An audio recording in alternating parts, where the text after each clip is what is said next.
Buying a house in Kansas City can feel overwhelming, especially if you're in the military and relocating to Fort Leavenworth or anywhere around the metro. Where do you even start? How much money do you really need? And how does the VA loan actually work? In this video, I'm breaking down step by step exactly how to buy a house in Kansas City as a military buyer, from figuring out your budget to getting the keys. And stick with me because I'll also reveal the biggest mistake military buyers make with VA loans and how you can avoid it. Hi, my name is Payne and I move Kansas City. I get to help families just like yours buy and sell homes every day, and I absolutely love it. As a military spouse, I work particularly close with military personnel and their families. And today we're talking about the 9 steps to home ownership. Let's jump right in. Step 1, decide what you can really afford. Before you even talk to a lender, I want you to decide what you can comfortably afford. This is different from what the lender will approve you for. Lenders look at your credit report, but they don't necessarily care about all the other bills in your life: daycare, car insurance, school activities, etc. And if you've been living on military posts, then you may not be tracking utility expenses either. For example, my clients with young kids in daycare often find the lender's number is way above what works for their budget. So ask yourself, what monthly payment feels comfortable for your family? This way, when you do get pre-approved later, you'll already know your real spending limit. Next, I recommend finding a real estate agent before you even start shopping. Why? Because your agent can connect you with trustworthy VA lenders. I believe in the value of working with a local lender, and I work daily with the best. If you're PCSing here, I can also give you a breakdown of neighborhoods near Fort Leavenworth. Areas like Leavenworth, Lansing, Basser, Piper, Platte City, or Parkville. It makes sense to lean on someone who knows the market and understands military timelines and can listen to what you're looking for and guide you there. Step 3, get organized. Before you start applying, get your documents together.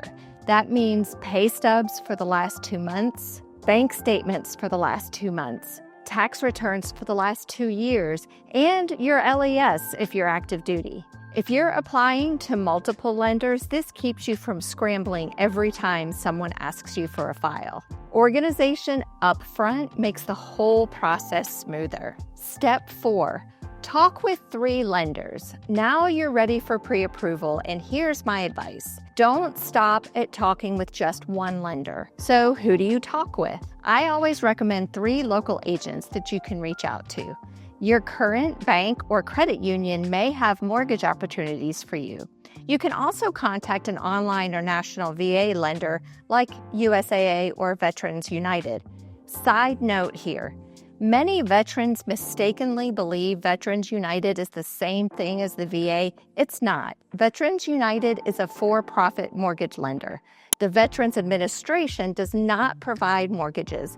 They oversee the benefits and services available to veterans. They guarantee veteran home loans, but they do not provide the loan. Why contact 3 lenders? Because rates and fees vary, and shopping around within 14 days only counts as 1 credit inquiry, so it won't hurt your score. This step is critical because having a VA pre-approval in hand shows sellers you're serious and helps keep your PCS timeline on track. Step 5, start house hunting in Kansas City. Now comes the fun part, shopping for your home. Military families moving here often look at Leavenworth and Lansing for proximity to Fort Leavenworth, Basser and Piper for suburban neighborhoods with newer homes, Platte City and Parkville on the Missouri side for a balance of commute and amenities. If you're stationed elsewhere, I do virtual tours for families so you can confidently buy even if you can't be here in person. I work with a lot of military stationed overseas, and we work around the time difference to do live virtual walkthroughs. I will point out all the good, but especially the ugly. It's my goal to be your eyes, ears, and even nose as we walk through homes. Step 6, making an offer. When you find the right home, you'll make an offer. A big advantage of VA loans is that you don't have to have a down payment. That can save you thousands of dollars up front. I'll share with you what's happening with the current market as we strategize to build your strongest offer. We'll include contingencies like inspections and appraisals to protect you. And if the situation is right, we may be able to ask for seller-paid closing costs. Once we have an accepted offer, we will move on to the next step. Step 7, home inspection and VA appraisal. During the due diligence period, you'll get inspections. This is where you can either walk away or negotiate repairs. I provide 3 or 4 recommendations for inspectors. I'll attend the inspection, and I recommend you do as well, if at all possible. We will submit what's called a resolution of unacceptable conditions, where you ask the sellers to address the important issues discovered during the inspection. Sellers have 3 ways they can respond. They can agree to all the repairs, some of the repairs, or none of the repairs. When the buyer and seller reaches an agreement on how repairs will be addressed, we move on to the appraisal. The VA appraisal isn't just about value. The VA requires the home to meet minimum property requirements. In Kansas City, common issues that pop up are roofs, foundations, and peeling paint on older homes. Step 8, underwriting and loan approval. Here's where some buyers get tripped up. Pre-approval is not the same as final approval. Underwriting is when the lender verifies everything you've told them. Your job, your income, your expenses, your bank statements. If something changes, like switching jobs mid-process or taking out a new car loan, your loan can get denied. So during this period, don't make any major financial moves. That means don't buy new furniture or appliances, don't buy a new car, don't even pay off credit cards, don't quit your job. Do talk with your lender before any changes happen to your financial position. If you're a military family moving back to the States from overseas, you may need to purchase a car. I'm not saying you can't buy that car, but I am saying it's absolutely imperative that you talk with your lender before signing on the dotted line for that new SUV. Step 9, closing day. Finally, closing day, the day we've all been working toward. This is when the seller transfers ownership to you.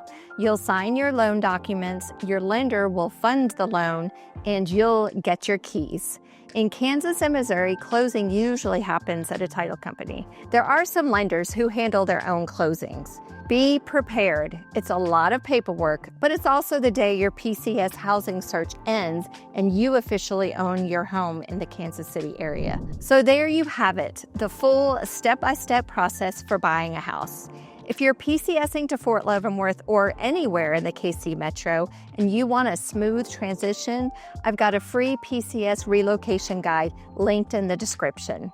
And before you go, the next video you'll want to watch is my breakdown of the best places to live near Fort Leavenworth.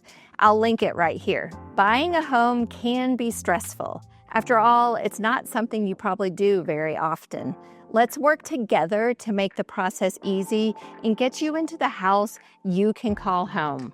What part of the process is most nerve-wracking for you? Leave a comment and let's talk it through. If you found this video helpful, hit the subscribe button for more videos about moving to the Kansas City area. Have a friend PCSing? Share this video with them. Thanks for watching, and I'll see you soon.